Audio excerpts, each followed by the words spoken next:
Hi everyone, ಇವತ್ತಿನ ವಿಡಿಯೋನಲ್ಲಿ ರುಚಿಯಾದಂತಹ veg fried ರೈಸ್ನ ಯಾವ ರೀತಿ ಮಾಡೋದಂತ ನೋಡೋಣ ಬನ್ನಿ. ಇದಕ್ಕೆ ನಾನು ಒಂದು ಸ್ವಲ್ಪ ಎಲೆಕೋಸನ್ನು ಉದ್ದದಾಗಿ ಇಟ್ಕೊಂಡಿದ್ದೀನಿ. ಸ್ವಲ್ಪ ಬಟಾಣಿ, ಒಂದೆರಡು ಈರುಳ್ಳಿ ಹೂವನ್ನು ಸಹ ತೊಗೊಂಡಿದ್ದೀನಿ. ಸ್ವಲ್ಪ ಕ್ಯಾರೆಟ್ ಮತ್ತು ಬೀನ್ಸನ್ನು ಸಹ ಉದ್ದದಾಗಿ ಹೆಚ್ಚಿಟ್ಕೊಂಡಿದ್ದೀನಿ ತೆಳುವಾಗಿ. ಈಗ ನೋಡಿ, ಇದನ್ನು ಮಾಡಲಿಕ್ಕೆ ಫಸ್ಟ್ ಕುಕ್ಕರಲ್ಲಿ ರೈಸ್ನ ಸಹ ಮಾಡಿಟ್ಕೊಂಡಿದ್ದೀನಿ. ನಂತರ ಒಂದು ಬಾಣಲಿಗೆ ಒಂದು 5ರಿಂದ 6 ಸ್ಪೂನಷ್ಟು ಎಣ್ಣೆಯನ್ನು ಹಾಕೋಬೇಕು. ಸ್ವಲ್ಪ ಜಾಸ್ತಿನೇ ಎಣ್ಣೆ ಹಾಕೋಬೇಕು.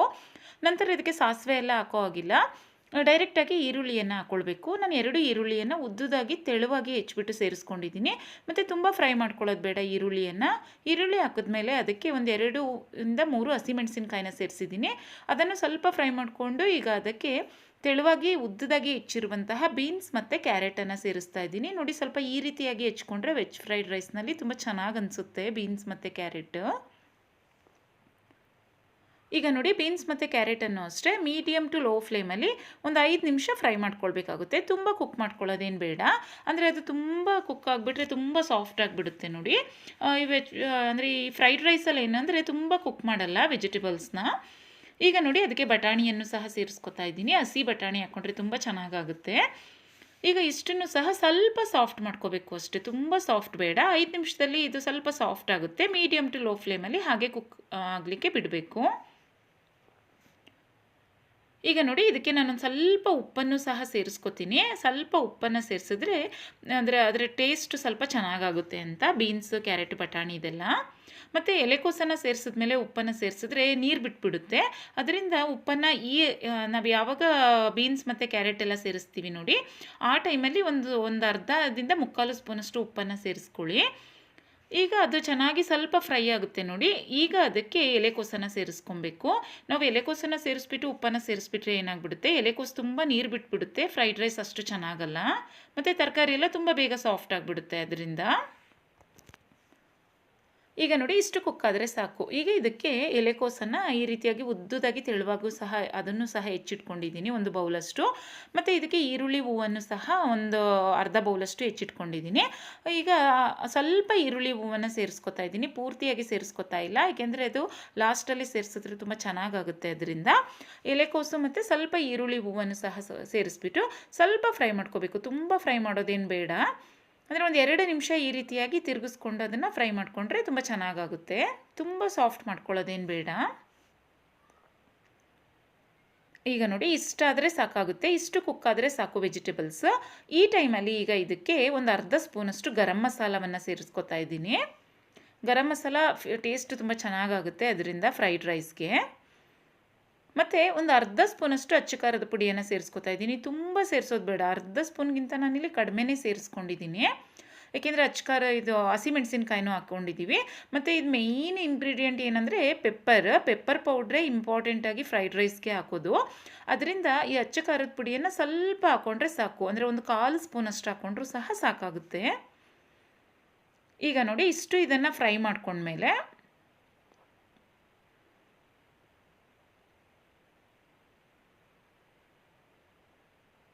ಈಗ ಇದಕ್ಕೆ 1 ಸ್ಪೂನಷ್ಟು ನಾನಿಲ್ಲಿ ಡಾರ್ಕ್ ಸೋಯಾ ಸಾಸ್ ಬರುತ್ತೆ ನೋಡಿ, ಅಂದರೆ ಸೋಯಾ ಸಾಸ್ ಯಾವುದೇ ಸೋಯಾ ಸಾಸ್ ಆಗ್ಬೋದು, ಅದನ್ನು ಸೇರಿಸ್ಕೊತಾ ಇದ್ದೀನಿ. ಅಂದರೆ ಒಂದು 2 ಸ್ಪೂನಷ್ಟು ಬೇಕು. ನಾನೀಗ 1 ಸ್ಪೂನಷ್ಟು ಈಗ ಇಲ್ಲಿ ಸೇರಿಸ್ಕೊತಾ ಇದ್ದೀನಿ. ನಂತರ ಮತ್ತೆ 1 ಸ್ಪೂನಷ್ಟು ಸೇರಿಸ್ಕೊತೀನಿ, ಇಲ್ಲಾಂದರೆ 2 ಸ್ಪೂನು ಸಹ ಇಲ್ಲೇ ಸೇರಿಸ್ಕೊಂಡ್ಬಿಡ್ಬೋದು. ಆದರೆ ಒಂದು ಸ್ವಲ್ಪ ಟೇಸ್ಟ್ ಅನ್ನಕ್ಕೆ ಸ್ವಲ್ಪ ಕಡಿಮೆ ಆಗುತ್ತೆ ಅಂತ. ಅದರಿಂದ ಈಗ 1 ಸ್ಪೂನಷ್ಟು ಸೋಯಾ ಸಾಸ್ನ ಸೇರಿಸಿದ್ದೀನಿ. ಈಗ ನಾನಿಲ್ಲಿ ಮಾಡ್ಕೊಂಡಿರುವಂತಹ ರೈಸನ್ನು ಸಹ ಸೇರಿಸ್ಕೊತಾ ಇದ್ದೀನಿ. ಈಗ ರೈಸ್ನ ಸ್ವಲ್ಪ ಚೆನ್ನಾಗಿ ಮಿಕ್ಸ್ ಮಾಡ್ಕೊಳ್ಬೇಕು. ನೋಡಿ, ಈಗ ಒಂದು ಅರ್ಧದಷ್ಟು ರೈಸ್ನ ಈ ರೀತಿಯಾಗಿ ಮಿಕ್ಸ್ ಮಾಡ್ಕೊಂಡ್ಬಿಟ್ಟು ಈಗ ಇದಕ್ಕೆ ನೋಡಿ ಈ ರೀತಿಯಾಗಿ ಮಿಕ್ಸ್ ಮಾಡ್ಕೊತಾ ಇದ್ದೀನಿ. ಈಗ ಇದಕ್ಕೆ ಪೆಪ್ಪರ್ ಪೌಡರ್ ಇಂಪಾರ್ಟೆಂಟ್. ಇದಕ್ಕೆ ಪೂರ್ತಿಯಾಗಿ 1 ಸ್ಪೂನಷ್ಟೇ ಪೆಪ್ಪರ್ ಪೌಡರನ್ನು ಹಾಕೋಬೇಕು, ಅಂದರೆ ಜಾಸ್ತಿ ಪೆಪ್ಪರ್ ಪೌಡರ್ ಹಿಡಿಯುತ್ತೆ ಇದು. 1 ಸ್ಪೂನಷ್ಟು ನಾನಿಲ್ಲಿ ಪೂರ್ತಿಯಾಗಿ ಪೆಪ್ಪರ್ ಪೌಡರನ್ನು ಸೇರಿಸ್ಕೊತಾ ಇದ್ದೀನಿ. ಮತ್ತು 1 ಸ್ಪೂನಷ್ಟು ಮತ್ತೆ ಸೋಯಾ ಸಾಸ್ನ ಸೇರಿಸ್ಕೊತಾ ಇದ್ದೀನಿ. ಮತ್ತು 1 ಹಿಡಿಯಷ್ಟು ಇಲ್ಲಿ ಈರುಳ್ಳಿ ಹೂವನ್ನು ಸಹ ಸೇರಿಸ್ಕೊತಾ ಇದ್ದೀನಿ. ಇದು ತುಂಬ ಚೆನ್ನಾಗಾಗುತ್ತೆ ಟೇಸ್ಟ್. ಮತ್ತು ರುಚಿಗೆ ತಕ್ಕಷ್ಟು ಇಲ್ಲಿ ಉಪ್ಪನ್ನು ಸಹ ಸೇರಿಸ್ಕೊತಾ ಇದ್ದೀನಿ. ಅಂದರೆ ಫಸ್ಟೇ ನಾವು ಒಂದು 3/4 ಸ್ಪೂನಷ್ಟು ಉಪ್ಪನ್ನು ಸೇರಿಸ್ಕೊಂಡಿದ್ವು, ನೋಡಿಬಿಟ್ಟು ಸೇರಿಸ್ಕೊಬೇಕು. ಈಗ ಮತ್ತೆ ಒಂದು ಅರ್ಧ ಸ್ಪೂನಷ್ಟು ಸೇರಿಸ್ಕೊಂಡಿದ್ದೀನಿ. ಕಡಿಮೆ ಆದರೆ ಮತ್ತೆ ಸೇರಿಸ್ಕೊಬೋದು. ಈಗ ನೋಡಿ ಚೆನ್ನಾಗಿ ಮಿಕ್ಸ್ ಮಾಡ್ಕೊಳ್ಬೇಕು. ಅಂದರೆ ಈಗೇನು ನಾವು ಪೆಪ್ಪರ್ ಪೌಡರು, ಸೋಯಾ ಸಾಸ್ ಎಲ್ಲ ಹಾಕಿದ್ವು ನೋಡಿ, ಅದು ಸ್ವಲ್ಪ ಚೆನ್ನಾಗಿ ಅದು ರೈಸ್ಗೆ ಕೂಡ್ಕೋಬೇಕು. ಆ ರೀತಿ ಚೆನ್ನಾಗಿ ಮಿಕ್ಸ್ ಮಾಡ್ಕೋಬೇಕು. ನಾನು ಉಪ್ಪು ಸ್ವಲ್ಪ ಕಡಿಮೆ ಆಗಿತ್ತು, ಮತ್ತೆ ಒಂದು ಅರ್ಧ ಸ್ಪೂನಷ್ಟು ಸೇರಿಸ್ಕೊಂಡಿದ್ದೀನಿ. ಇದಕ್ಕೆ ಉಪ್ಪನ್ನು ನೋಡಿಬಿಟ್ಟು ಸೇರಿಸ್ಕೊಳ್ಳಿ. ತುಂಬ ಸೇರಿಸ್ಕೊಂಡ್ಬಿಟ್ರು ಅಂದರೆ ತುಂಬ ಉಪ್ಪು ಹಿಡಿಯಲ್ಲ ಇದು. ನೋಡಿಕೊಂಡು ಉಪ್ಪನ್ನು ಸೇರಿಸ್ಕೊಬೇಕು. ನೋಡಿ ಈಗ ಚೆನ್ನಾಗಿ ಮಿಕ್ಸ್ ಮಾಡ್ಕೊಳ್ಬೇಕು. ಮತ್ತು ಇದಕ್ಕೆ ವಿನಿಗರ್ ಸಹ ಹಾಕೋತಾರೆ. ನಂಗೆ ಅಷ್ಟು ವಿನಿಗರ್ ಇಷ್ಟ ಆಗಲ್ಲ, ಅದರಿಂದ ಸೇರಿಸಿಲ್ಲ. ಬೇಕಿದ್ರೆ ಒಂದು ಅರ್ಧ ಸ್ಪೂನಷ್ಟು ವಿನಿಗರ್ ಸಹ ಹಾಕ್ಕೊಳ್ಳಿ, ತುಂಬ ಟೇಸ್ಟ್ ಚೆನ್ನಾಗಿ ಬರುತ್ತೆ. ಮತ್ತು ಯಾರಿಗೆ ಸೋಯಾ ಸಾಸ್ ಎಲ್ಲ ಇಡ್ಸಲ್ಲ ನೋಡಿ, ಅವರು ಬೇಕಿದ್ರೆ ಅದನ್ನು ಸ್ಕಿಪ್ ಮಾಡ್ಬೋದು. ಅಂದರೆ ಸೋಯಾ ಸಾಸ್ ಹಾಕಲೇಬೇಕು ಅಂತ ಏನಿಲ್ಲ. ಅಂಥವರು ಪೆಪ್ಪರ್ ಪೌಡರ್ನ ಇನ್ನೊಂದು ಅರ್ಧ ಸ್ಪೂನ್ ಜಾಸ್ತಿ ಹಾಕ್ಕೊಳ್ಳಿ, ತುಂಬ ಚೆನ್ನಾಗಾಗುತ್ತೆ. ನೋಡಿ ಈಗ ನೀಟಾಗಿ ಈ ರೀತಿಯಾಗಿ ಮಿಕ್ಸ್ ಮಾಡ್ಕೊಳ್ಬೇಕು. ತುಂಬ ಟೇಸ್ಟಿಯಾಗಿ ಬರುತ್ತೆ ಫ್ರೈಡ್ ರೈಸ್. ಮತ್ತು ಉಪ್ಪು, ಸೋಯಾ ಸಾಸಲ್ಲೂ ಸ್ವಲ್ಪ ಹುಳಿ ಇರುತ್ತೆ ನೋಡಿ, ಅದು ಹುಳಿ ಅಂಶ ಕೂಡ್ಕೊಳ್ಳುತ್ತೆ. ಯಾರಿಗೆ ಇನ್ನೊಂದು ಸ್ವಲ್ಪ ಹುಳಿ ಬೇಕು ಅನಿಸುತ್ತೆ, ಒಂದು ಸ್ವಲ್ಪ ವಿನಿಗರ್ ಹಾಕ್ಕೊಳ್ಳಿ, ತುಂಬ ಚೆನ್ನಾಗಾಗುತ್ತೆ.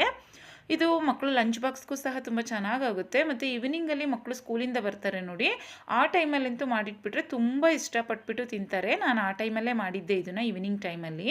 ಅಂದರೆ ಮಕ್ಕಳಿಗೆ ತುಂಬ ಇಷ್ಟ ಆಗುತ್ತೆ ಈವ್ನಿಂಗ್ ಟೈಮಲ್ಲಿ. ಇಲ್ಲಾಂದರೆ ದೊಡ್ಡವ್ರು ತಿನ್ನಲಿಕ್ಕೂ ಅಷ್ಟೇ ಈವ್ನಿಂಗ್ ಟೈಮಲ್ಲಿ. ಇಲ್ಲಾಂದರೆ ಒಂದು ಟೈಮಿಗೆ ನಾವು ಮಾಡ್ಕೋತೀವಿ ನೋಡಿ, ನೈಟ್ ಟೈಮಲ್ಲಿ ಮಾಡ್ಕೊಂಡ್ರೂ ಸಹ ತುಂಬ ಚೆನ್ನಾಗಾಗುತ್ತೆ.